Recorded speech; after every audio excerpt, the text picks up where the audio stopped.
Hello from Vienna. Good afternoon, good morning, good evening. My name is Peter Haider, President of the Universal Peace Federation in Austria, and also I'm the coordinator of the International Association of Parliamentarians for Peace in Europe and the Middle East. First, a few technical announcements. There's a possibility for translation. You see below interpretation. There will be a translation into Russian language. The presentation will all be in English. There's chat. In chat, you will see the bios of the different speakers. And if you have questions which you want to direct to the speakers, put them in the question and answer box. Thank you. Today, our topic is Europe and the Korean Peninsula. The Korean War, which was more or less the first major conflict of the Cold War, broke out on June 25 in 1950. And several European countries sent troops in support of the United Nations Command in Defense of South Korea. Until then, a relatively unknown country as Korea was in the West, Korea was put on the map.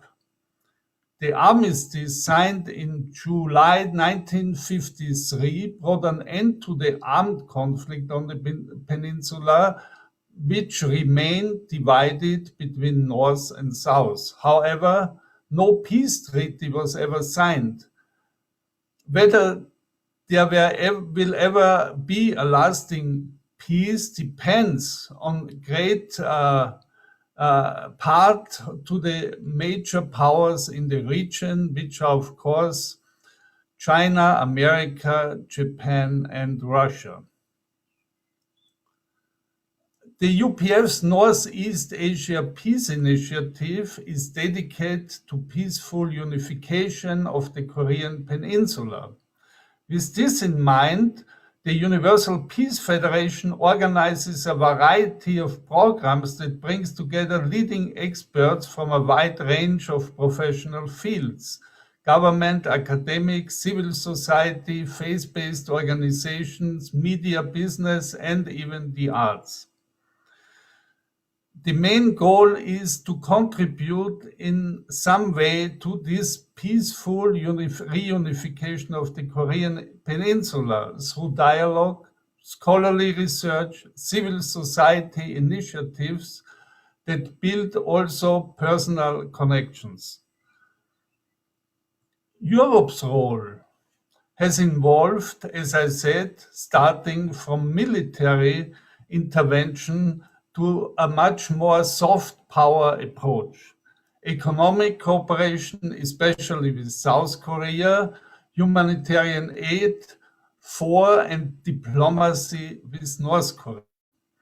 Drawing on their experience in conflict management, our panelists today will address the question of Europe's perspective for peace and security in the region, and Europe's possible contribution to easing of the tension on the Korean Peninsula. And I will start now to introduce the speakers. The first contribution will come from Dr. Walter Feichtinger. He's a retired general. He was the director of the Institute for Peace Support and Conflict Management at the National Defense Academy in Vienna until 2020. From 2001 to 2002, he was advisor to the Prime Minister in security and defense policy affairs. He's the president now of the Center of Strategic Analysis, founded in 2008 as an informal platform for topics of geopolitical and security policy relevance. Unfortunately, Dr. Feichtinger cannot be with us, so he sent us a video And I'm asking you now to our technical team to show us the video. We see now the contribution of First of all, I want to thank the organizers for inviting me to share some ideas and thoughts with you, and I do it from a European perspective. So I have 2 points I want to highlight. The first one is an assessment of the security situation in the Western Pacific and South China Sea and eastern part, and the second one is possible impact on Europe in this regard. When I look at the region, I still have the feeling that Cold War is never ending. The only thing that has changed is we are replacing the former Soviet Union by China, and we have a bipolar system in place still. Let me start with the first level. It is the level of the regional actors, and I want to start with North Korea. North Korea, from my understanding, is still self-isolated, and it is in a permanent survival modus. It is relying on nuclear weapons, and it has missiles to transport the nuclear systems all over the world already. So not only the United States, but also Japan especially, and South Korea feels threatened by that. And the strategy of the foreign policy could be identified as a combination of isolation and deterrence that was in place and that is still in place. Brings me to South Korea. South Korea is strongly interested in stability, peaceful coexistence, maybe in a final state, a peaceful reunification. But it is strongly dependent in security terms on the United States. More than 35,000 US soldiers are still deployed to South Korea. Brings me to the big power, the big state in the region, that is China. It is the most dominant neighbor, and peace is important for the future development, but it is limited, I would say. Because it is limited, there is one state dogma that is overwhelming. One state, two systems. I would say one state is more important. And everything that is confronting to this one state feeling is a provocation and maybe a reason for war for China. It has some influence on North Korea, so no escalation, good relations, offering good services, especially in times of existential needs, is in place. It is already seen in the past, and I think it will work in the future. But China is becoming stronger and stronger in economic and also military terms. And China is able and willing to exert pressure on neighbors like Japan and Vietnam, and that brings these countries closer to the United States again, I would say. Japan, strongly affected by North Korea's missiles threats, and also dependent on the United States security umbrella. It was in the past, it was for decades, and nowadays it is still in place, and I do not see a change in that.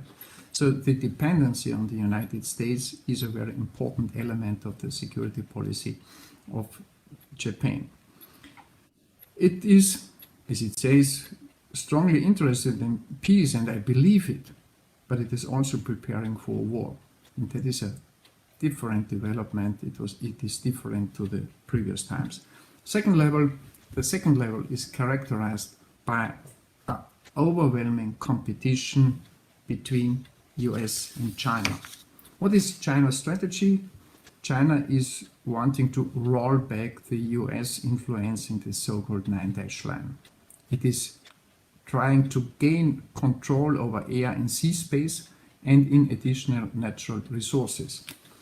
So it is building military sites on small islands, for example, that enables China to project power far into that region and towards the West also. China is already a key actor, key economic actor in the region that brings dependency from other states on China. China is ready to use military force, especially when it comes to the sovereignty of or over Taiwan, because it is a red line, it is a no-go for China. It would never accept the sovereignty of that country, and that brings the United States under pressure, I would say, because if the situation escalates, the US would be forced to show clear flag on the situation.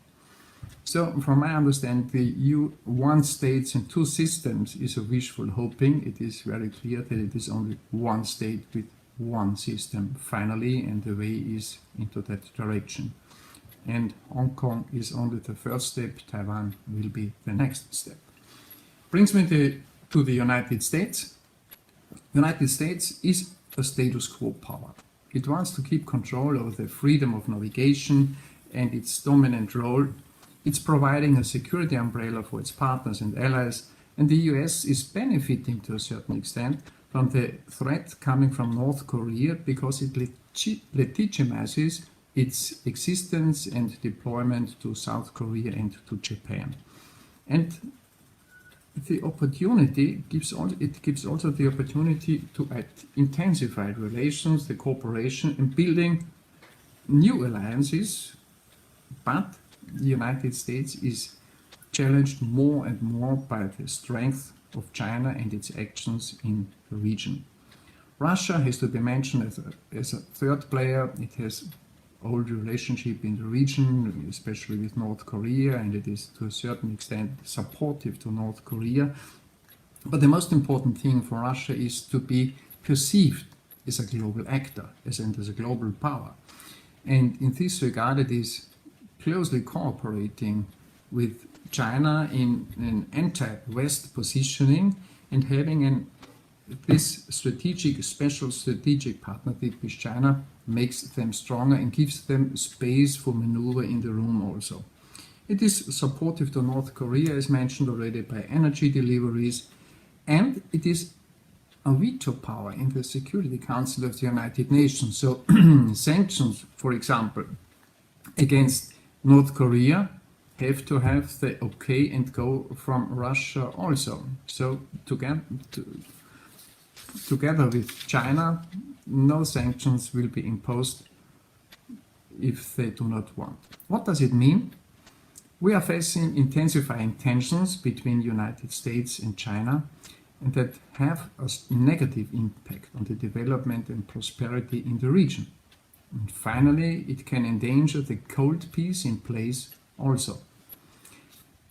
Secondly, the countries in the region have a dilemma nowadays, because the question is how to satisfy the United States as a security provider without confronting China as the biggest and most important trade partner already for many countries in the region.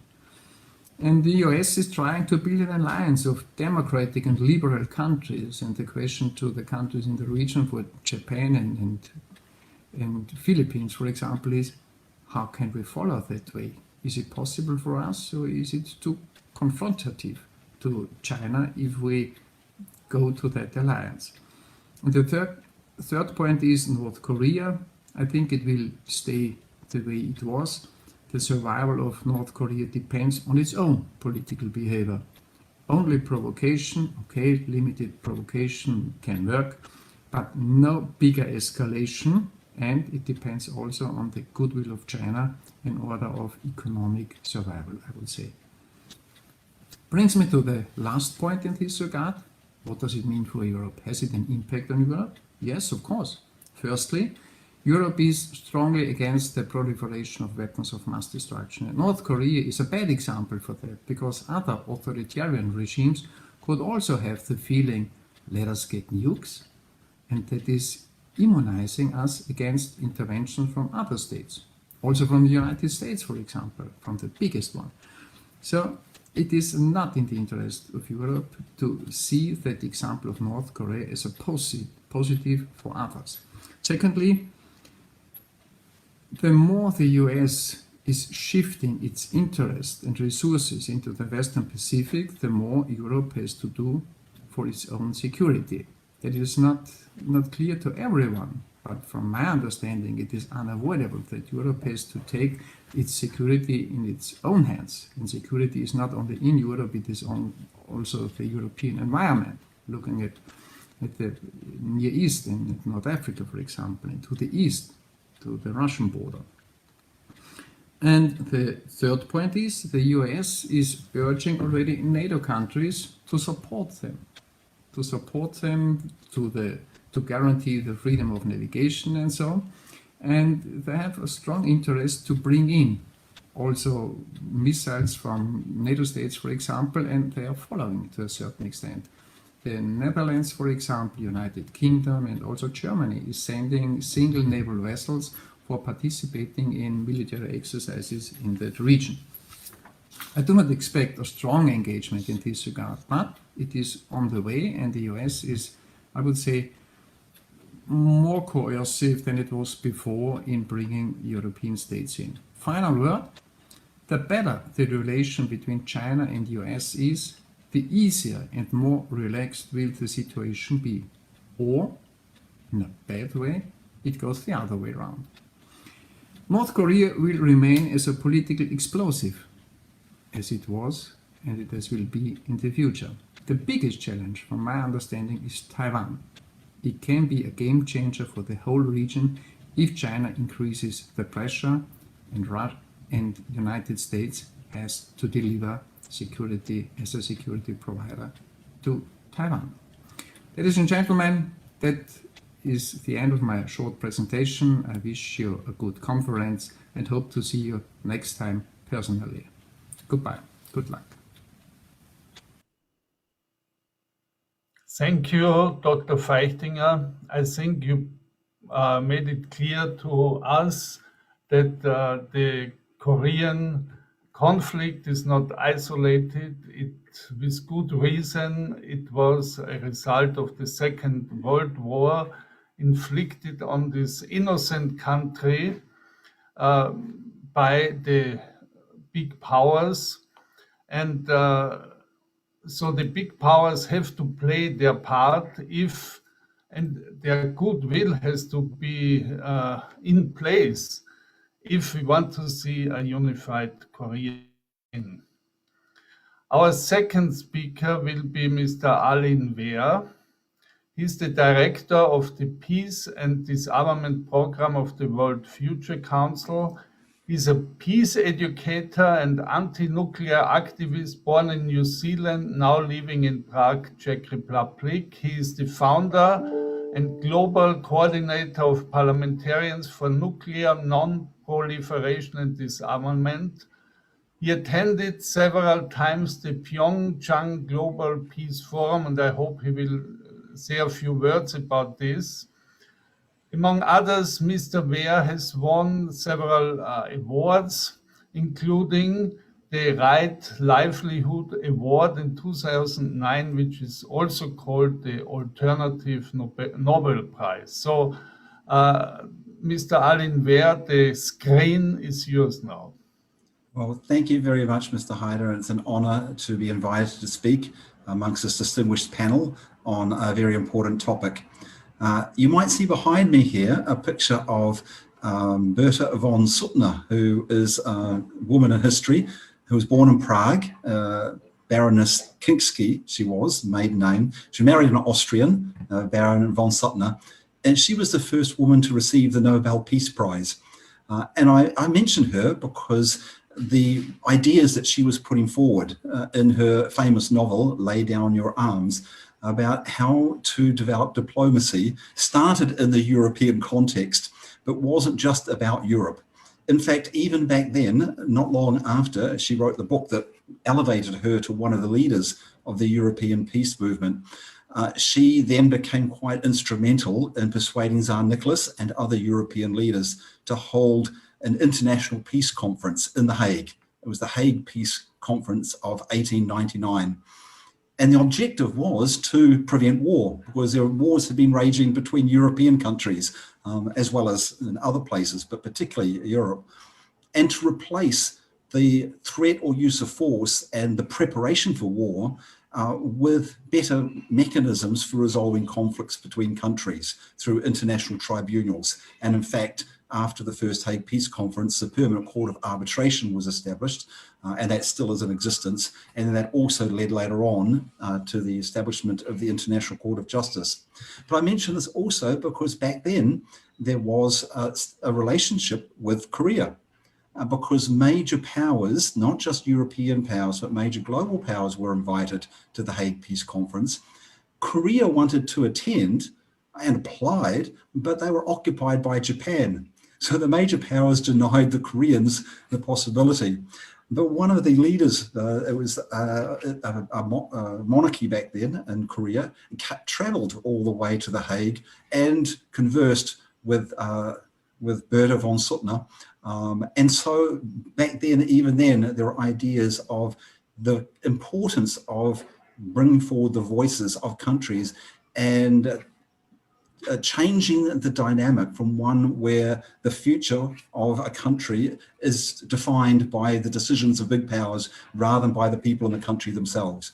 So putting forward that principle that the people, in Korea, on the Korean Peninsula, need to be engaged in the resolution of the conflict. It shouldn't just be up to the Security Council and to the big powers, what is the fate of Korea? And this is part of, I think, what is guiding what would be more likely be successful efforts to finally end the war on the Korean Peninsula and move to a sustainable peace. I'm going to mention two of the initiatives that we're involved in. One of those is the proposal for a Northeast Asian nuclear weapon-free zone as a model of a way that North Korea may agree to eliminating its nuclear weapons, but it's not just aimed at the nuclear weapons of North Korea, but also the nuclear threats from other countries in the region. There are also China, Russia, and the US have policies of the use of nuclear weapons. Japan and South Korea are under extended nuclear deterrence relationships with the United States. So there's a range of nuclear threats in the region. And the Northeast Asian nuclear weapon-free zone is aiming to be more inclusive and not just focus on trying to put pressure on North Korea, but on engaging all the key countries in the region that have nuclear policies or some relationships to reduce those and to build a cooperative security framework. This is modeled on nuclear weapon-free zones in other regions. For example, the Treaty of Tlatelolco, which is Latin America and the Caribbean, or the Treaty of Rarotonga, which is South Pacific nuclear weapon-free zones, or the Southeast Asian nuclear weapon-free zone, the African nuclear weapon-free zone, and the Central Asian nuclear weapon-free zone. In each of these zones, there had been nuclear weapons programs at some stage. Some of them were still running at the time that the zones were negotiated, and then came to an end. Others, they finished and closed up the nuclear weapons programs before and then negotiated the treaty.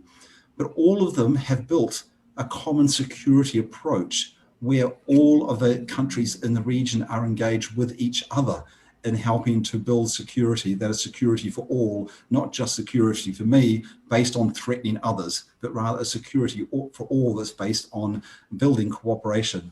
So this is the model.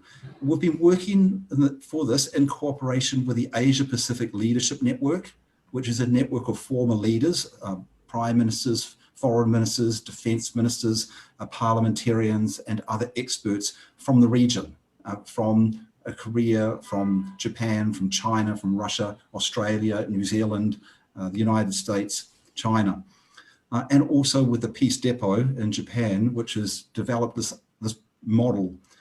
And the model would require North Korea, South Korea, and Japan to give up the option of nuclear weapons for that particular region, for those land masses. So not to have possess nuclear weapons and not to threaten or use nuclear weapons against each other, regardless of whether they're their nuclear weapons or the nuclear weapons of their ally. And in addition to that, China, Russia, and the United States would ask to guarantee that they would not use nuclear weapons against those states parties in the region. This is getting a lot of support from parliamentarians in both Japan and in South Korea, and also from the North Korean government. So it's got some traction. There have been a number of backroom meetings of parliamentarians at various events associated with the Inter-Parliamentary Union, which is a network of 178 parliaments, and there have been informal consultations amongst diplomats in Geneva and New York. And because there seems to be some traction, the World Federalist Movement is now picking this up and running with this, and will launch a new initiative on this idea of a Northeast Asia nuclear weapon-free zone in a few weeks. So we'll be making announcements soon about that in order to update people. So that's one, a common security framework to help reduce nuclear weapons and achieve disarmament. The other initiative that I wanted to mention that we're very engaged in, which Mr. Haider mentioned too, is the Pyeongchang Peace Forum. What this is to help elevate the role of sports diplomacy in these areas. And it builds off in 2018, the Olympic Peace Initiative that South Korea initiated and got a good response from the North Korean government. And that was firstly to have a joint team in the Olympics. And so it was the women's ice hockey team. And secondly, to use the Olympics as a place to be able to come forward and have informal discussions on a basis of equality, that both sides, were equal and well respected. The North Koreans responded to that in 2018, and that helped then set up the scene for the first summit between the leaders of South Korea and North Korea, and then the summit also with the United States. So the North Korean and South Korean Olympic committees were looking to build on that for the Olympics in Tokyo, but the pandemic put a stop to that. So that initiative will probably be picked up again with the next Olympics, so the next Winter Olympics, where there may again be joint teams from the North Koreans and the South Koreans, and further steps. In between those, every year on the anniversary of that Olympic initiative, so that's in February 7th to 9th, there is a forum called the Pyeongchang Peace Forum. Prior to the pandemic, it was held in Pyeongchang, the same place where the Winter Olympics were held. It was done jointly with about 4 different ministries of South Korea, the Ministry of Unification, Ministry of Foreign Affairs, Ministry of Sports, and there's one other I've just forgotten, along with the Pyeongchang region and Gangwon province, which is the bigger province there. And it included not just a range of sports personalities, Olympic officials, talking more about how to take forward the Olympic Peace Initiative, but also academics and business people looking at what contribution they can play to helping to normalize relations between South Korea and North Korea, or should I say restore relations, and then move towards a sustainable peace agreement. So it's taking it, broadening it out from the political realm, realizing that it's not just governments that build peace. There are many constituents that can help contribute to that. Sports is one of those, business is another, and legislators, of course, are another. And bringing these different constituencies together can help move things forward.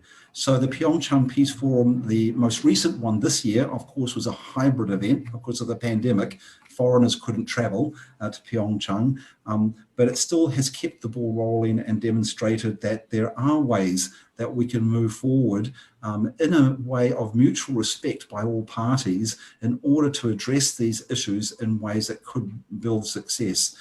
Of course, many of these efforts are being hampered by the very stringent, comprehensive sanctions regime against North Korea. And it makes it very, very difficult for having meetings to be able to move things forward. So that's one thing that definitely needs to be looked at. We definitely need to review whether this comprehensive sanctions approach against North Korea is actually effective or whether it's preventing progress. And I would say that probably having a comprehensive sanctions is preventing progress. It'd probably be better to cut it back and just have targeted sanctions against a particular military and political figures, but open up more to humanitarian aid and citizen diplomacy and even sports and business contacts. Thank you very much, and thank you for this opportunity to join this panel and this event. Thank you very much, Aline. It was nice. Continents, Roberto von Suttner, to the good old Austrian monarchy. I want to mention that Aline Wehr has to leave at 4 o'clock, and so after the next presentation, we will address some of the questions if you have some to him. So please send in the questions now. And then maybe we have a chance to hear some more of his insights. Our next speaker will be Dr. Beatrice Bischoff. Hello, nice to meet you all. We are very happy that you could join us. She's a TV journalist, moderator, speaker, political scientist, and she is a member of the managing board of the Foreign Affairs Association in Munich. She publishes several articles on North Korean nuclear crisis, as her dissertation was on the theme, the behavior of the American government in the North Korean nuclear crisis, constellation analysis with special emphasis on American crisis behavior. So she did some extensive research on all these issues, and I hope also she will tell us something about how Germany sees the whole Korean situation, because Germany, like Austria, was reunited after the Second World War. Austria also took Austria 10 years only, and it was reunited. It was a bit divided like Germany. But of course, the German experience is the historically perceived experience also by the Koreans. So we are looking forward to hear how the Germans see the Korean situation and how they compare their history with a possible positive outcome of the Korean future unification history. Mrs. Bischoff, the screen is yours. Thank you, Mr. Heider. I will take over the task to talk about this topic. My lecture will be divided in three parts. The first part will be the Korean-German relationship. This lasts for 136 years. Began 136 years before, and then we'll focus on the role model of German unification, and then on the nuclear problem and the stand of the German government to the solution of the nuclear problem. And in the last part, I will suggest the solution of mine. So we will start with the German-Korean relationships. It began 136 years ago because the Korean Crown Prince Sohon met the German missionary Adam Schall von Bell. He was the first German he contacted, and there he came in contact with the Western science and technology. The first trade treaty then was concluded in 1883. And here also a German played an important role. It was the German Deputy Foreign Minister of Korea. He was German. It was Paul Georg von Möllendorf. And he played an important part in this first treaty. After the Second World War and the Korean War, we had, as you just explained, the same fate. We were a divided country. North Korea and the GDR established diplomatic relations in 1949, and the BRD, German, in English, FRG, established 1955 diplomatic relationship to South Korea. This was the base of the economic aid Germany gave since 1961 to South Korea. Germany got back in exchange in the middle of the 60s Korean nurses and miners. There were up to 10,000 each Korean nurses and miners that came into Germany. After the unification, the ties became even stronger. Kim Jong-sam, the South Korean president, visited Berlin, and also Kim Dae-jung. He presented there his sunshine policy.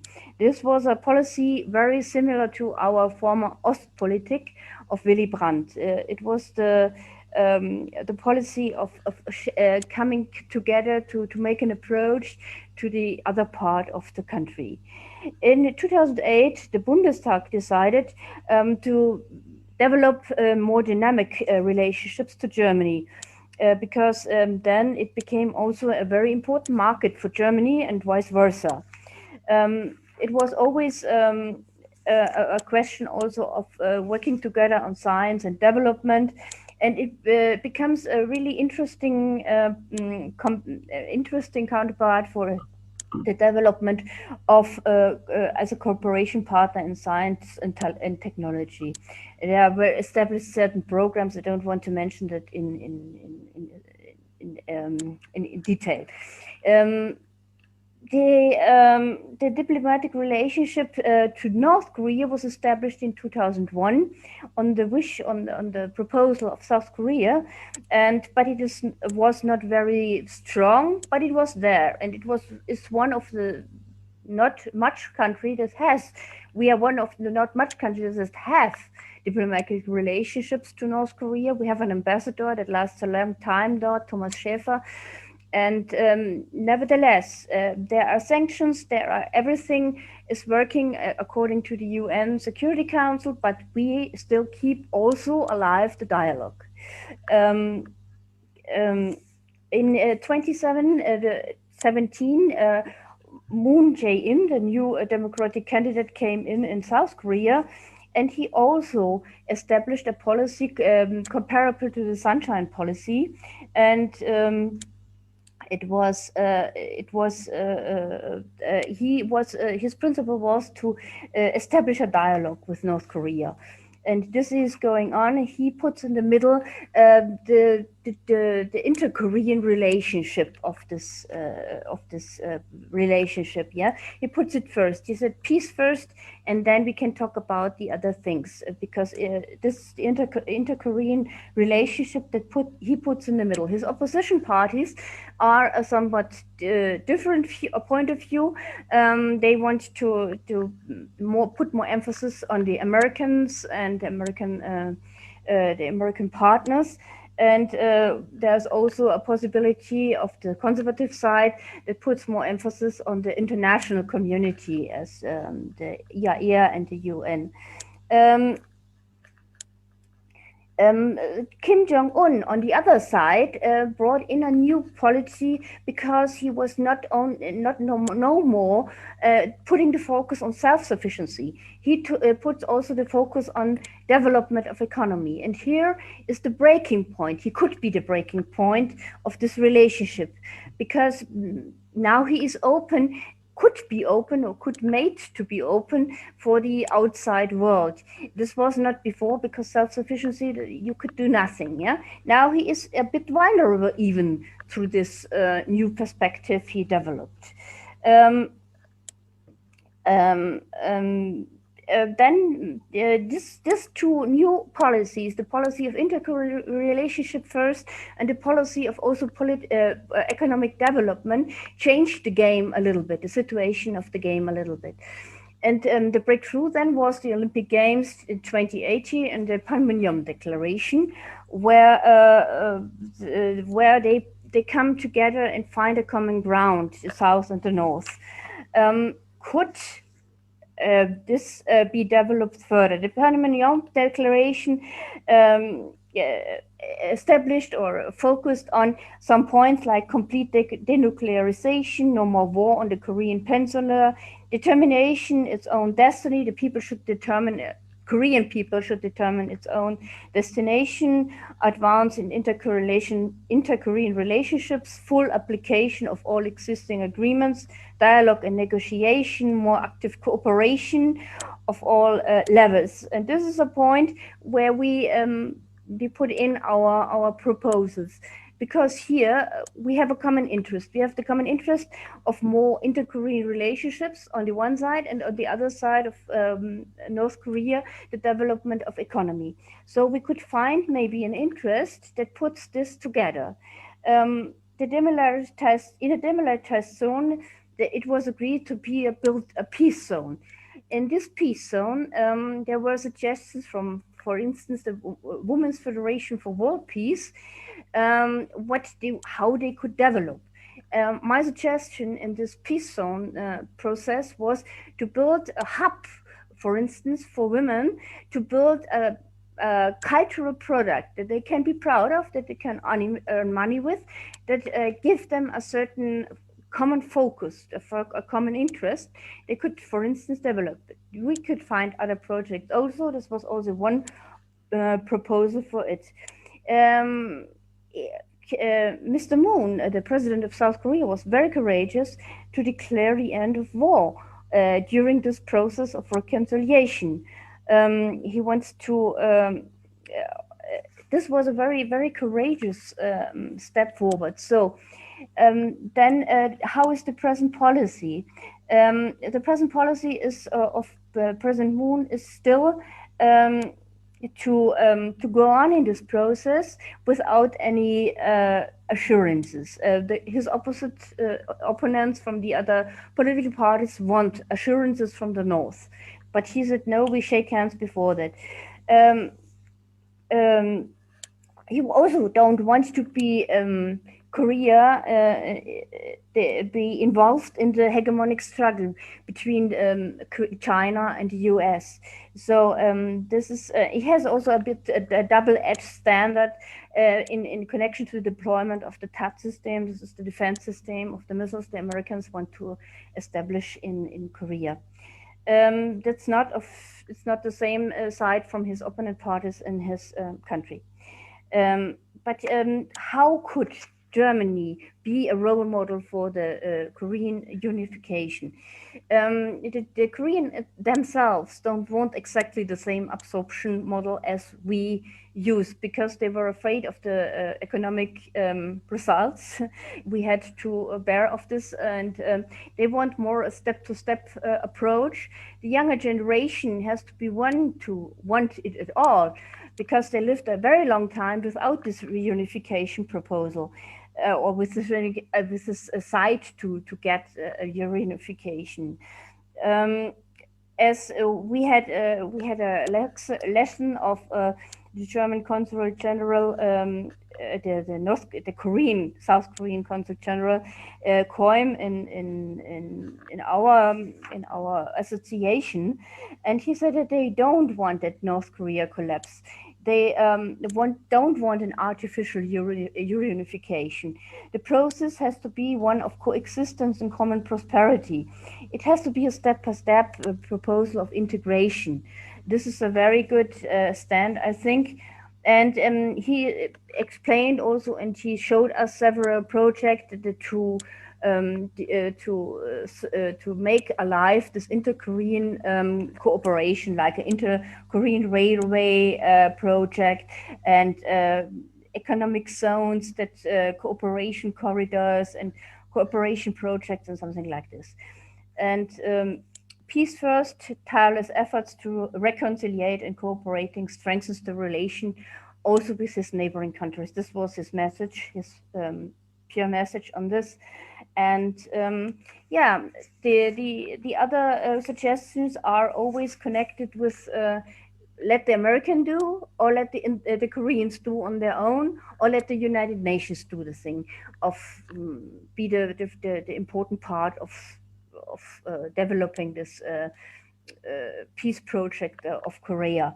This is seen from several sides, as you can imagine. Unfortunately, the last meeting with the nuclear in Hanoi, with the nuclear question, didn't succeed, because the North Koreans thought they did already some steps to become conciliations of the Americans. The Americans said no, denuclearization first, so they couldn't come to a point. The Koreans want a step-by-step approach. The Americans said they have to denuclearize first. So we don't know. This is a very hard stance. The Germans stand to this point that they do a carrot and stick approach. They want the dialogue to continue, but also want the sanctions to be supervised, because they are leading the supervision commissionary in the commission in the UN. Yeah, this is the stand it is, and yeah. Mrs. Can you come to a conclusion? You can explain more in the question and answer session. Okay, but my proposal was this combination of economic exchange, even via hub policy. That means you build hub in one country and exchange with economic hubs in other countries, so that you can the foreign policy done over people and not over governments. Thank you very much. This was my final conclusion. Yeah. Sorry for stopping your very interesting presentation, because of course there's so much experience from the German endeavors, how it was possible to overcome. Of course, the situation in Korea is quite different, yeah, and also history moved on, so the world today is a different one.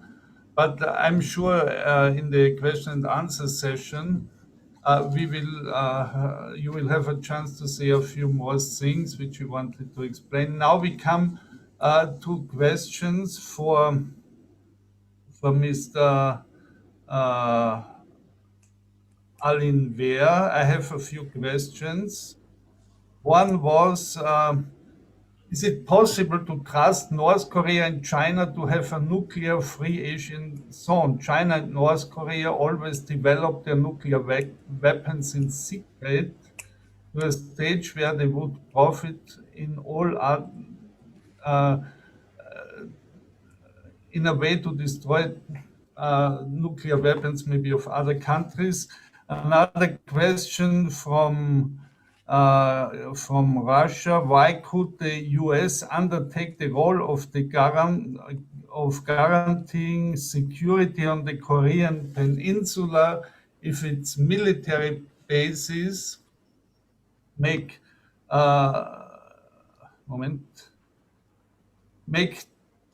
the situation more tense instead of more secure? And another one from Dimitri in Russia: continuous rhetoric about strengthening, modifying, improving sanctions seems one thing. It was good to hear from Alin Wehr about sports initiatives on the Korean Peninsula.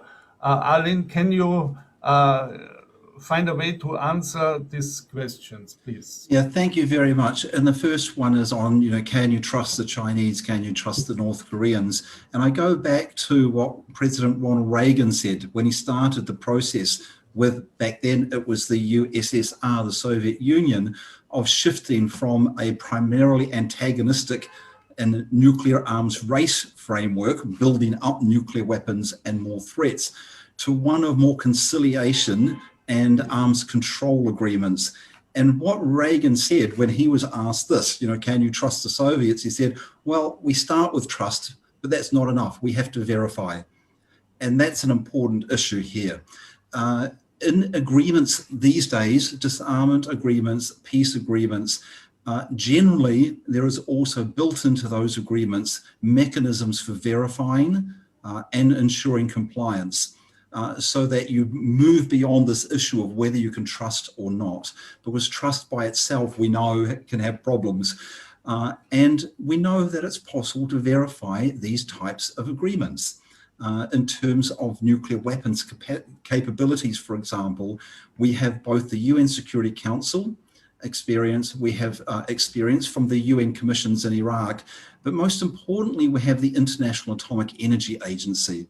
And the International Atomic Energy Agency is a permanent institution. It has expertise in verifying agreement to nuclear non-proliferation agreements. And in particular, if North Korea agrees to a process, there would also be built into that agreement, verification agreement, where we would expect that North Korea would allow inspections, both technical and personal, physical inspections of facilities to ensure compliance.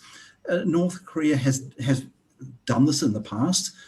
there was verification of the 1991 agreements, and we had basically confidence that the North Koreans were sticking to those agreements. Similarly, with the Iran deal, when the Iran deal was in place, we had verification of it, and so we knew what was happening with Iran's nuclear energy program to ensure that we had confidence. So verification is a key part.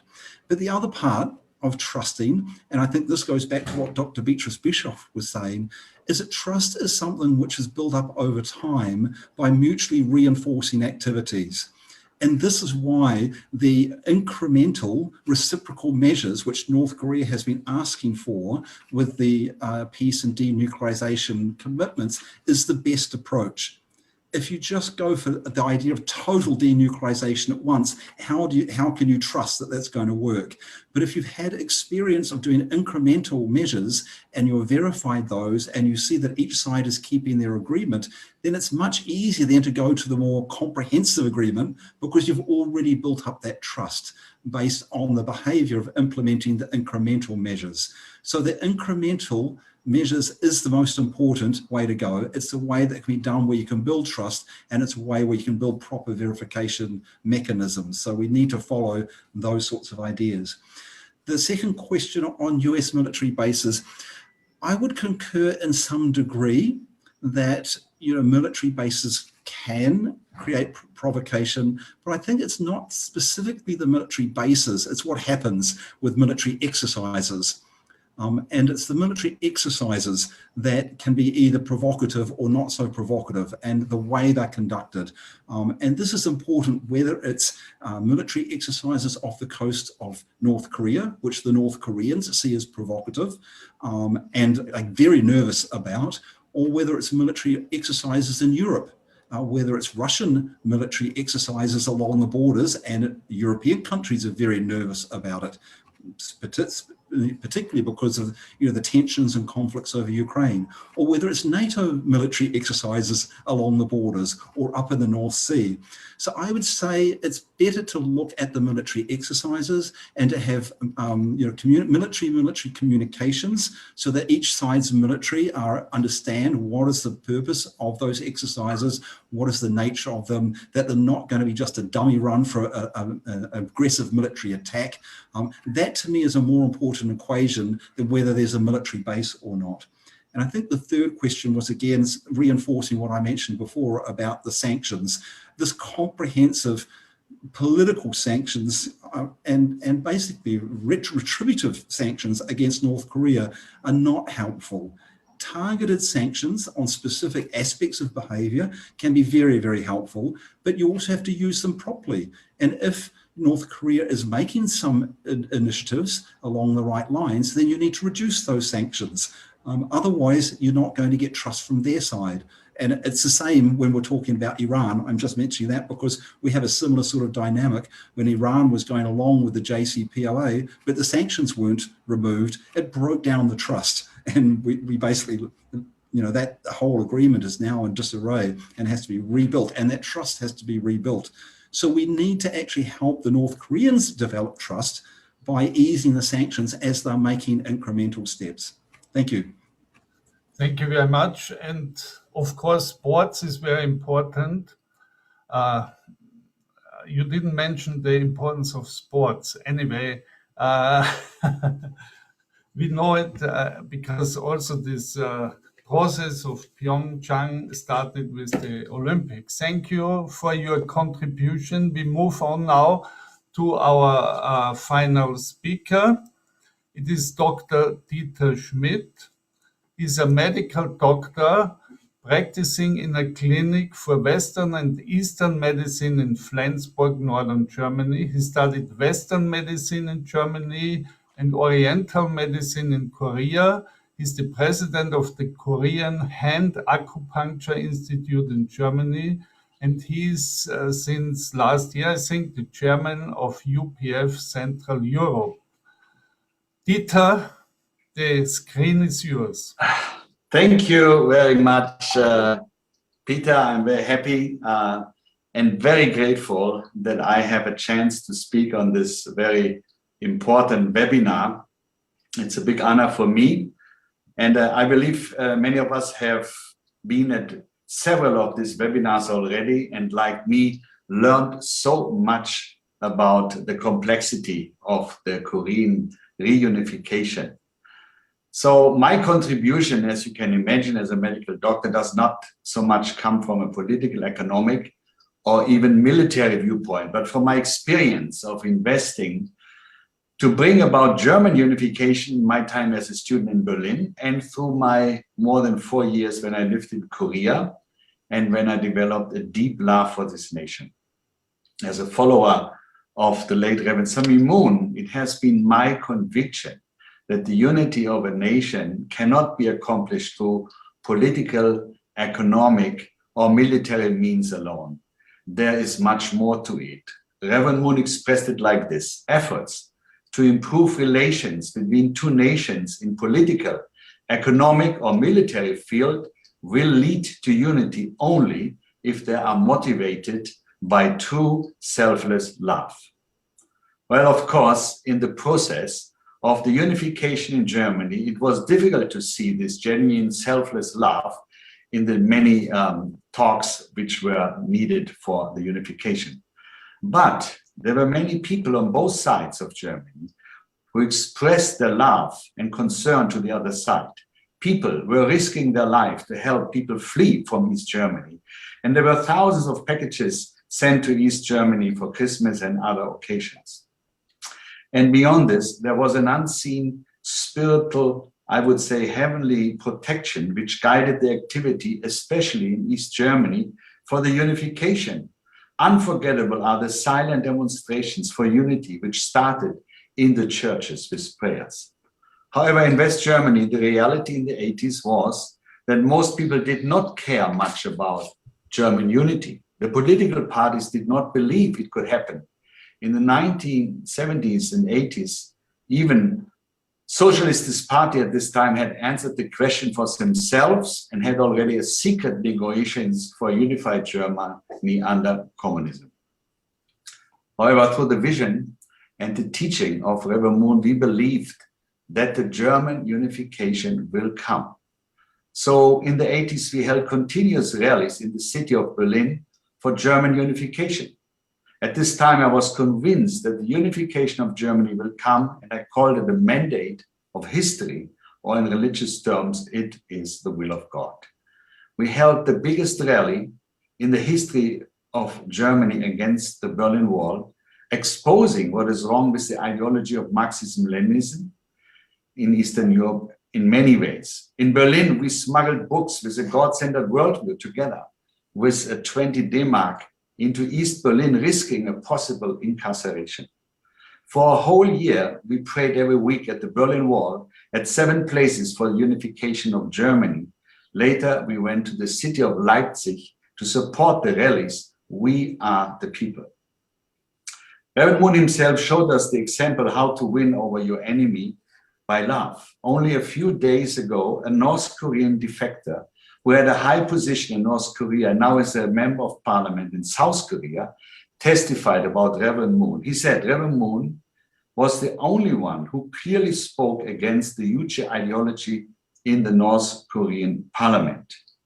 Never any other political or religious leader who had come to North Korea had the courage to do so, because this was a life-dangerous move. But because of his deep love for North Korea and its people, miraculously, Kim Il-sung welcomed Reverend Moon as his brother. When I was living in South Korea, I had many talks with students and professors about the Korean unification. Especially young people had not much desire to invest for Korean unity.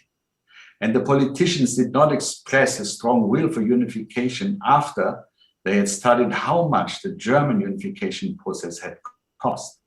This was made them even more careful to strive for Korean unity. And we just heard this also from Professor Bischoff. But we can encourage the Koreans on both sides to strive for reunification.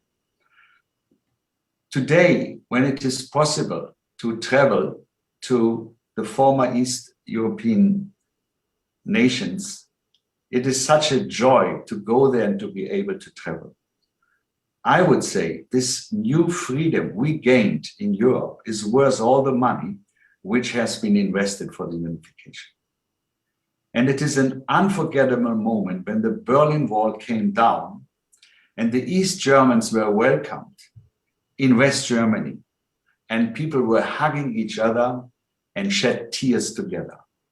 This was such a significant moment. However, we could not keep this moment of deep empathy and joy and love. Of course, the process of unification is not finished yet and needs constant efforts of building deep relations on a personal level, and it needs reconciliation. And this will be the same for the Koreas.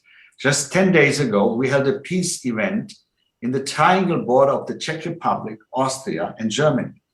Peace Road was founded by Reverend Moon and Mrs. Hak Jahan Moon with the vision of a peace road or an international highway that physically connects all people of the world together. In 1981, at an international science conference in Seoul, Reverend Moon suggested the construction of a highway between Korea and Japan, two former enemy nations, and from 2005 onwards, he began to advocate a more ambitious project, the building of the peace tunnel to cross the Bering Strait. We had a webinar about this point. Now we have taken the idea of the peace road worldwide to call for reconciliation between former enemy nations in order to bring peace, and at the same time, we want to raise the awareness of the Korean unification process. And this is what we did at the border triangle between Czech Republic, Austria, and Germany. The unification of Germany and the unity of Europe after the fall of the Iron Curtain is an ongoing process. And we need reconciliation so that the wounds of the past can be healed. We experienced this when we met there. And I want to read to you a short testimony of one Korean who participated in this rally. She said, "I am deeply impressed to have met people who are working for the reunification of my homeland with so much love and dedication, that so many foreigners from 3 nations are praying together and making conditions for the reunification of Korea. I am deeply touched and very grateful. I've never experienced anything as special as the UPF movement. I'm grateful to God for that." Then the wonderful speakers like Mr. Yu, who talked about how the 3 countries belong together like love, faith, and hope. And during Dr. Schmidt's speech, I thought to myself, how can a non-Korean speak so lovingly about Korea? I've never experienced anything like that. To all the participants and preparation people, I would like to thank you with the deepest heart. She is the founder of the Korean School and Cultural Association in Augsburg. Well, this is just one small thing what can be done in Europe to inspire and give hope for Koreans to work for the unification. The division of Korea is directly related to the Second World War, which started in Europe. We feel strongly, therefore, to support the unification process. When we today come together to speak about the Korean unification, in reality, we talk about a unified world. The unification of Korea involves the superpowers of China, Russia, and the USA. We had heard that in so many of the different talks. It was similar in the 80s when in Germany and Europe, we had the Iron Curtain. Also, the superpowers were involved. I was studying that time in Berlin, and I crossed more than 100 times the border in order to get by car from West Berlin to West Germany through East Germany. The so-called dead zone suggested every time when I crossed the border, this wall will never come down. It is impossible. As impossible the unification of Korea, even after more than 70 years seems, we have to have the vision, and I would say with the words of Dr. Hak Jahan Moon, who we call Mother of Peace. This unification will not just happen by human effort alone. We need the support of heaven. So in Germany, we have seen the unification without any bloodshed. And I believe there was a protective hand of God, which helped us that the German unification came. And in the same way, I would say with all the expertise we have gathered to all the webinars, if we can add a strong faith and belief that the impossible will happen, because it is a mandate of history that we will create a unified world at one time. It cannot work differently, that otherwise we cannot solve the problem. So in this kind of way, I hope, especially through the think tank which has been created, the ideas, the vision can take place, and like beautiful suggestions, like we heard from Dr. Bishop about possible ways how to come together. And I strongly suggest what also was said by Mr. Ware, that we need to have more connections, not just on the political level, but that we have personal relationship to Korea, North and South, and we come together and step by step, we can show with the idea of the UPF, which calls for interdependence, mutual prosperity, and universal shared values, that North Korea can finally trust that we want the best for them, and that they can step by step lay down the mistrust, which finally will lead also to the possibility of taking down the atomic weapons. Well, these are a few thoughts. Of course, it's hopeful, and that's maybe my part I could add to this very sophisticated and very professional talks we had so far. Thank you very much. Thank you very much, Dieter. We have 10 minutes left now for before we enter the concluding session with recommendations. So maybe Mrs. Bishop, you want to add something or respond to Dr. Schmidt, because anyway, I somehow interrupted you. You have a few minutes to share what you couldn't share before. Can you please unmute? Die Stummschaltung ausschalten. Please unmute. Yeah. Hello. Now, I want to just come back to Mr. Very, what you said before. That's true with the verification. Verification is, of course, important. And there was the discussion who should do that, yeah? The Americans or the international community via the IAEA. And there I'm also of the opinion, yes, in the nuclear crisis question, it should be done by the IAEA and in a step-by-step approach. That's true, and it's verified also by my CEO, who was German ambassador at the IAEA in the nuclear negotiations. This is one point. And the other point is the second branch of it, the second stand, that we should do this people-to-people exchange via economic project like hubs and so. And I described it in an approach that's called PETS, Policy, Economy, Technology and Society, a foreign policy ecosystem, because you can also do foreign policy not only over government, on the government level, you can also do foreign policy on the level of people and economy, and on the level of people and society. So this was what I wanted to add to conclude the picture I painted before. Thank you. Thank you very much. I have here some questions from the audience. What do you think about public opinion of the Republic of Korea, South Korea, about the rapprochement of the two Koreas? It seems to me that ordinary people from the Republic of Korea are not so much interested in this unification. Can foresee many socio-economic problems that require immediate solutions.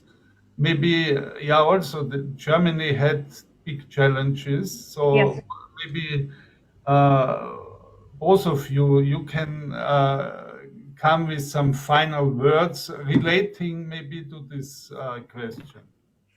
Yes, the German case, I think, is not comparable in this point to the Korean question, because it was really an absorption model. It was a very fast model.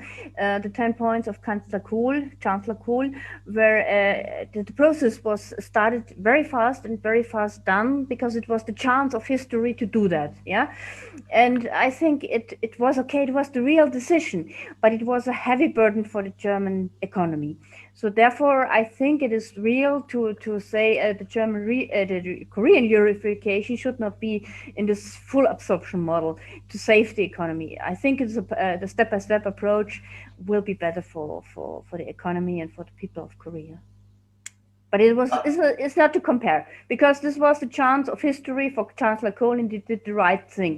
But if you have another decision, if you can make another decision, I think it would be more better for the people and for the economy to do it slowly. Thank you very much. I agree with that. Of course, I think in East Germany, the people in East Germany more than West Germany wanted the unification. So of course, I did not really know what to expect. But in North Korea, I believe that still the majority is so much indoctrinated by the huge ideology. So for them to think out of the box is almost impossible.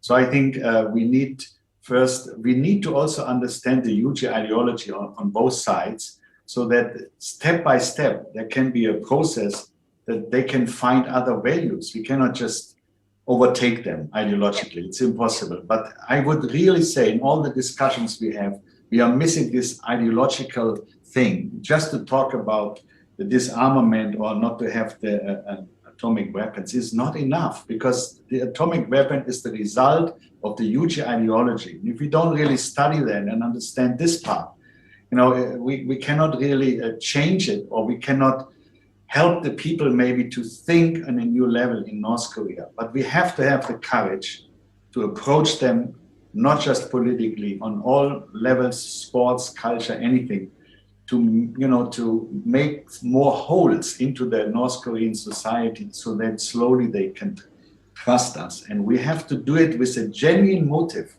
Not, we have done many mistakes in the German unification. So if we look at that and we can do it better, there is hope, and we have to support, I think, this important process in any case. Thank you. To conclude this session, maybe the big question which we tried to address is how Europe can contribute to the Korean unification process. The good thing about Europe is we have the experience from coming from a situation of wars, and the most terrible wars in history generally, between Germany, France, and historically before, of course, between Germany and Russia, and all the bad things which happened. We come to a situation where we believe in peace, in cooperation, in dialogue, in whatever, but not in wars. Europeans have a general apprehension to use the word weapon even. Yeah, this is especially the Germans, because they feel our hands are still bloody, or whatever they feel, So I think we have to export somehow as Europeans this concept of soft power approach, of dialogue, of peace building. We learned also by some almost heavenly miracle after the Second World War, and later also at the time of the German unification, which was the peace on some level with Russia. And we have to invest, I think, much more into this process of, through tourism, through exchange of students, especially with Russia. I can see this from my own experience when I came the first time to Russia. I felt that I didn't know what I was missing, not knowing the Russian culture, for example. And I think so we have this fundamental experience in Europe, and this we can export to Korea, and we have to speak about it. Anyway, I want to thank all our contributors very much for your elaborations, the analysis of the political security situation, the suggestion of a nuclear-free zone in Northeast Asia, even involving the story of Bertha von Suttner and her connection to Korea, which is always moving for an Austrian, because we believe we are a country which maybe can bring peace. So this finishes our session now, and I hand over to Jacques Marion, and he will guide us through the concluding session with recommendation for the future work, our contribution for peace on the Korean Peninsula. Thank you. Thank you, Peter. Thank you, our dear panelists. Thank you very much, Dr. Bischoff, and thank you, Dieter, for your very interesting presentation and your thoughtful analysis. I think it was very interesting and informative. So now we've come to the close of this whole International Leadership Conference webinar series, this June series we've had just in this last week of June for Europe and the Middle East, on the topic of peace and security toward peaceful reunification of the Korean Peninsula. Actually, this conference, this international conference, is being held simultaneously in 5 other regions in the world. And as you know, some of our webinars were held in cooperation with UPF in the United States. To open this session, which is our closing session, I will ask Dr. Katsumi Otsuka, who is the chairman of UPF in Europe and the Middle East, to give his closing remarks. Dr. Otsuka, please, the floor is yours. Thank you very much, Jack. And my greatest pleasure to greet you in this closing of the ILC 2021, Europe, Eurasia, and the Middle East.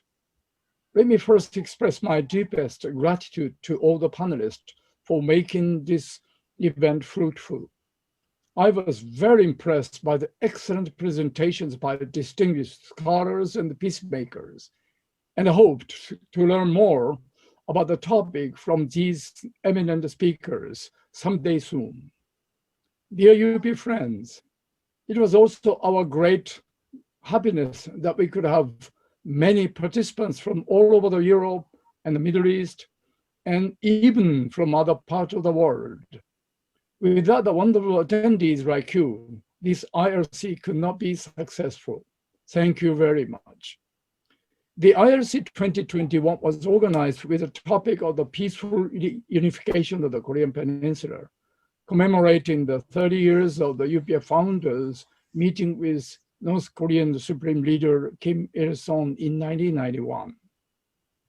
Honestly speaking, I thought that the topic we proposed might not attract European and Middle Eastern people so much, because the Korean Peninsula was so far from Europe, being located on the eastern edge of the Eurasia. The Korean Peninsula is small in its physical size, however, which I think is the same as the small keyhole of a door. As already stated by many presenters, the division of the Korean Peninsula is not just a matter of the one nation, but a matter of the conflict of the ideological and the value system conflict that presented the conflict of the world. Therefore, the process for the reunification of the Korea is not simple and easy. But by resolving this conflict in the Korean Peninsula, the world peace will surely come closer. I strongly believe that the peacemaking in the Korean Peninsula is to open the door of the world peace. The European law in this regard has become greater and will be bigger. The UPF founder, Dr. Hak Ja-han Moon, has proposed to organize the global think tank for the reunification of the Korean Peninsula. You will hear more about this project later. In closing, let me quote one very famous phrase from the movie. We all want to help one another. Human beings are like that. We want to live by each other's happiness, not by each other's misery. It is our greatest honor to work together with you for the world peace. Thank you very much for your participation to this ILC 2021 June series. Thank you again. Jack, please. Thank you, Dr. Otsuka. Thank you for your remarks. Beginning on June 24, we held 6 webinars with eminent speakers representing major think tanks or universities in our region, but also from other countries such as the United States, Korea, or even this morning we had an ambassador of the Philippines to New Zealand, and many others. And so these distinguished people made various recommendations, which will be compiled and offered as part of what we call Think Tank 2022. I was just mentioned by Dr. Otsuka, which consists of experts from around the world and aiming to stimulate a constructive dialogue on the peninsula. Think Tank 2022 was launched recently, last month in May, beginning of May, during our Rally of Hope with very prominent speakers from around the world. And Ban Ki-moon, the 8th Secretary General of the United Nations, will be the chair of this initiative. So in order to summarize the recommendations that were made during these few days, we have asked our UPF Peace Ambassador and former UN official, Dr. Afsar Rator, to summarize this recommendation and give us his own assessment. Dr. Rator joined the United Nations and worked with the UN Department for Peacekeeping in conflict areas in Africa, the Middle East, South America, and Eastern Europe, where he was responsible for implementing major projects.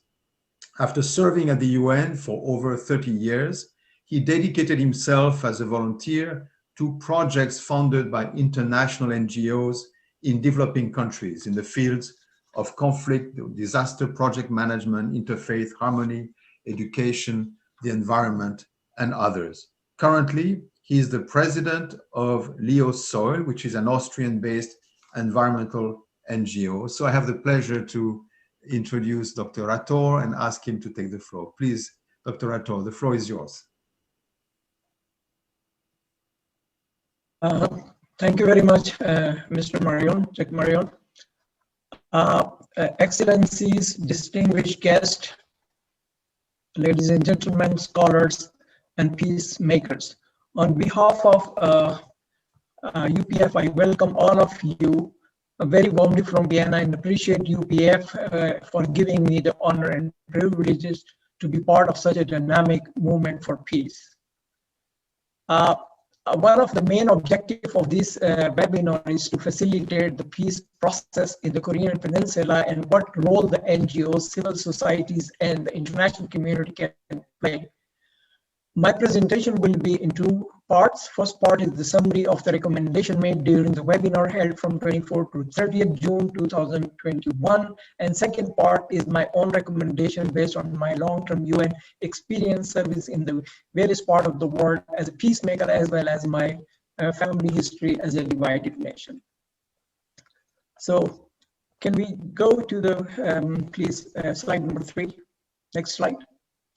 Think tanks. So this is basically the conclusion and recommendation made during the 5 webinars we just Mr. Marion just mentioned. The first and most important is confidence building measure CBM, removal of mines in the DMZ, joint recovery operation, and increase joint exercise by North and South Korea, more people-to-people contacts, and a comprehensive plan for family reunion, which should be again implemented. We had experienced that in the past, but unfortunately it was abandoned. Next is organization of joint culture event, student exchange program. This could be done, I think, on an easier level or with not so much complication if the wills are available from both sides. More communication and engagement between the leadership of both Koreans leaderships are imperative. That is important. As long as the Korean, North and South Korean leadership talk to each other, I think we will be able to achieve a lot of our objective.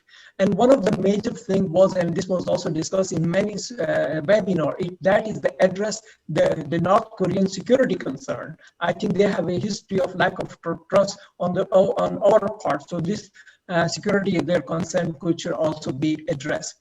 The very important thing is the revival of the six-party talks without precondition US demand for denuclearization, because they were always put this condition, and we cannot achieve any talks without putting a condition.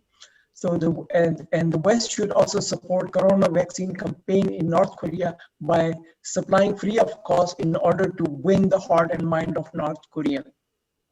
And the most important thing, and this is also the topic of today's this webinar, is Europe to engage more actively finding solution to unite North and South Korea, as many European countries communicate with both countries. And I think Europe has a lot of experience for peace building and building bridges. Next slide, please.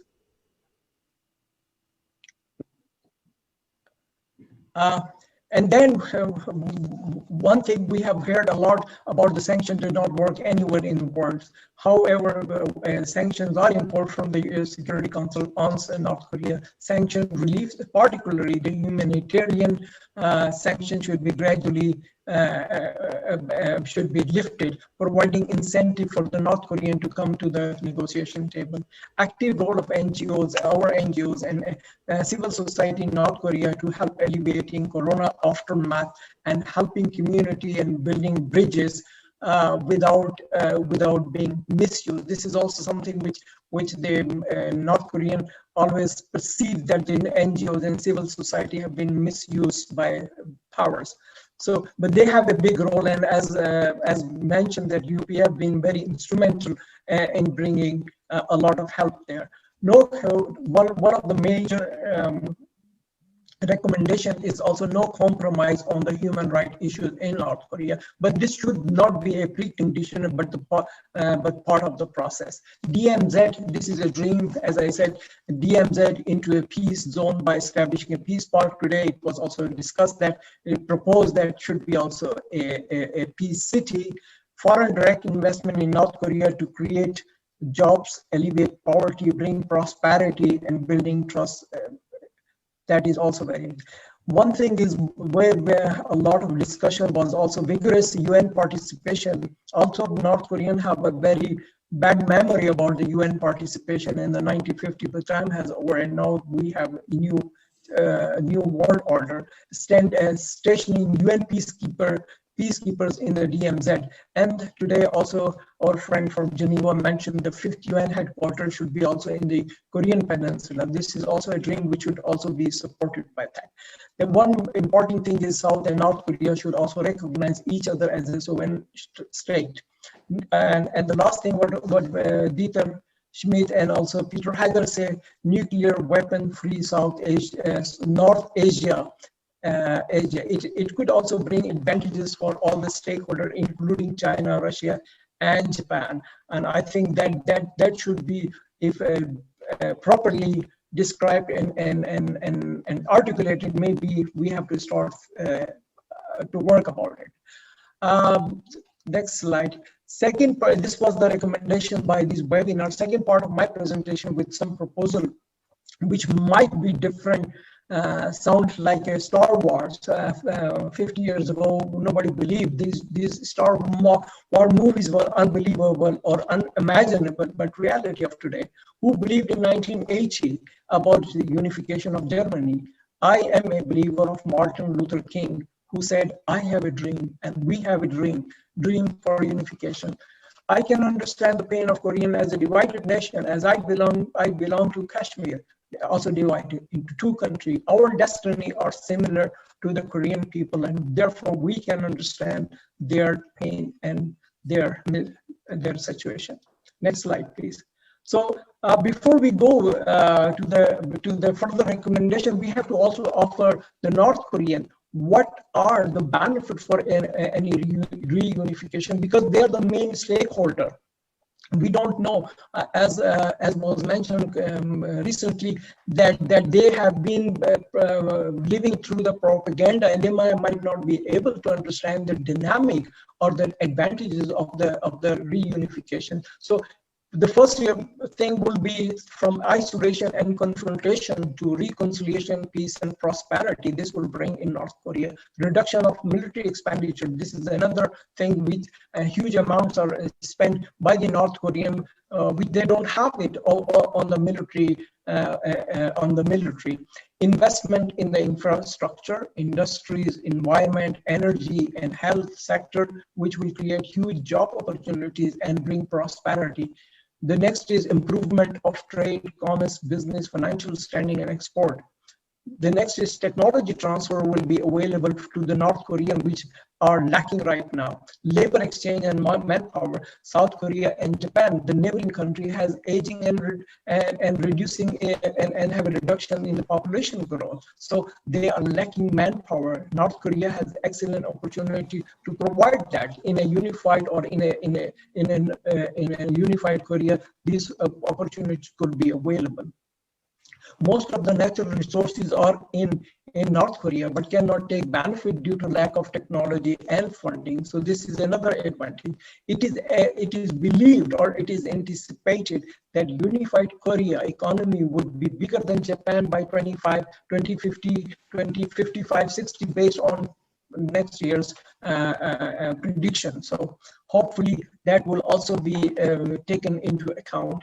Transportation and travel convenience for all the people who cannot travel in North Korea today, they will have this kind of a benefit. So next slide, please. Next slide. Step-by-step approach was discussed. Yes, I believe also a step-by-step approach, and more important is, I believe, is that the engagement of the North, both Korean leadership, people-to-people contact, and that is let the Korean decide for their destiny. And I think this should be the starting point. However, soft diplomacy is very important in this process. Both the countries and the country who support should relook at their foreign policy and approach of very extreme differences in ideology of North and South Korea. A new approach, a new philosophy, interdependence, mutual prosperity, and universally accepted idea must be the underlying principle of peace, and that is very, very important. And next recommendation is common vision and purpose statement. The US, China, and Russia to come together, because they are the main player and main stakeholder, with the common policy addressing rebuilding economy, military, nuclear, denuclearization, human rights, free movement for both the country, weapon of mass destruction, diplomacy, trade, and security. And these things and new vision and new purpose statement need to be discussed and agreed upon. Regional partnership is very important, as I just mentioned, that a regional partnership will help South Korea finance reunification through both multilateral aid and by promoting projects that will improve the infrastructure and connectivity of the North to encourage further direct investment. But this should be a step-by-step and not as German reunification will be a burden on the economy. My biggest hope or opportunity, I see the Olympic Games 2032, which the mayor, and I quote the mayor of Seoul, Park Bun-soon, a strong advocate for the giant Olympics, described the effort as an opportunity to change the fate of the Korean Peninsula. Both the countries have the opportunity for a series of sport exchange before that, and I think it will also bring a lot of opportunities for both sides of the Korea to discuss with each other about their fate. South Korean economic responsibility. South Korea should and would invest in areas like rail upgrading, road repair, energy infrastructure rebuilding. Of course, the China the US, Japan, and Russia and other countries may also participate along the South Korean. China and Russian engagement, it is very, very important. I think their role, China and Russia role, has been emphasized in all this webinar, and that is, I think, the key player. I believe the success and peace in the region, without their engagement and active role cannot be achieved, and their participation and engagement is imperative. Investment, and that is, we are coming to investment in the North Korean border, construction of peace and peace zone and United Korean Peace City could also be thought about that. I mean, we discussed about the DMZ should be converted to the UN headquarters, the 50 UN headquarters, or also a peace zone, peace city also.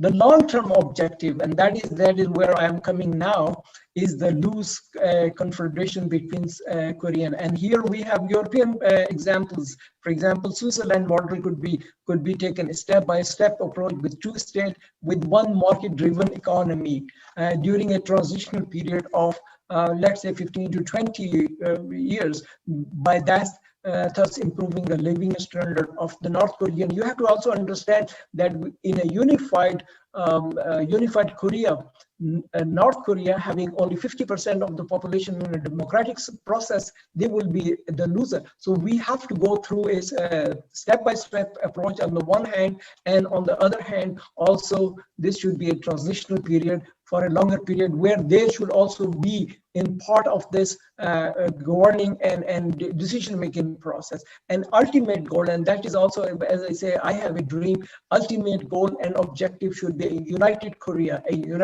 as a neutral country. Austrian model can be taken again.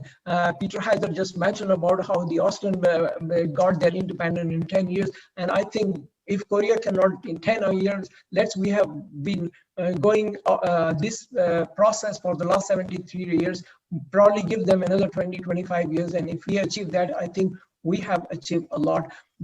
From my perspective, in 10 minutes, I try to be very, very brief.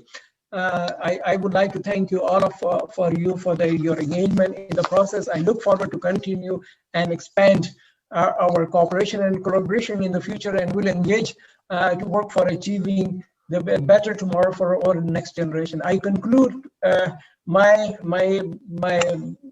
presentation with a quote from Martin Luther King Jr. He said, "Peace cannot be kept by force. It can only be achieved by understanding.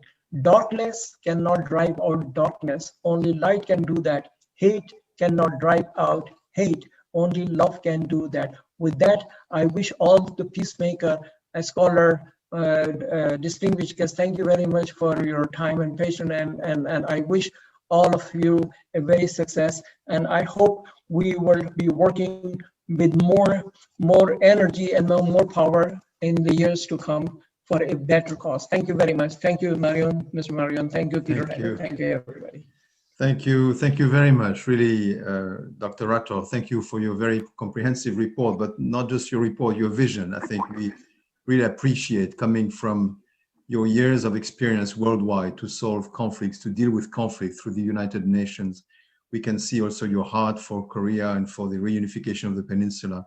We really appreciate your working and your support through this whole conference and this report right now.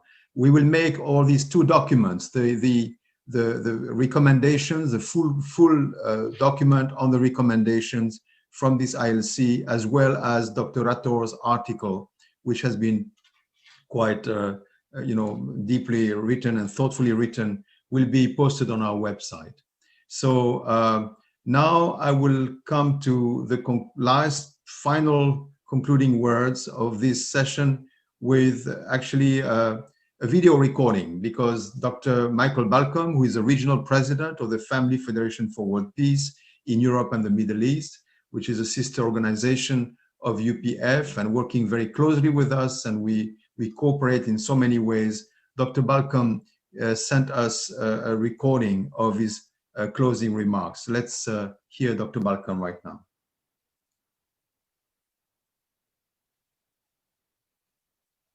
Thank you very much. What an amazing week this has been. We've had so many conferences, seminars. We've heard so many presenters. And one of the things I love about UPF is how we managed to bring together speakers and viewpoints from all over the world. This time, not just throughout Europe, but also the United States, Russia, and even as far away as Asia. But I must confess, at the end of this series, I find myself challenged because many of our speakers said something like the current approach is not working. We heard how sanctions are not working, and clearly they're not, because North Korea has continued following the same path during all of the years of sanctions. Engagement is difficult too, because there's almost no peace of people-to-people engagement, and even normal diplomacy is very challenging. 30 years ago, I went to Seoul for the Olympic Games, and I had an opportunity to meet with the British ambassador at that time. And he told me, look, I know that you want to see Korea united, but I'll tell you, it won't happen in the next 30 years. I would have bet good money that he was wrong, but he was right. So is there hope? I think there is. On Friday, in the middle of all of these sessions, I took the opportunity to go to the Korean War Memorial in London. It's on the banks of the River Thames. It's a beautiful, peaceful spot. And the memorial is a gift from the people of Korea.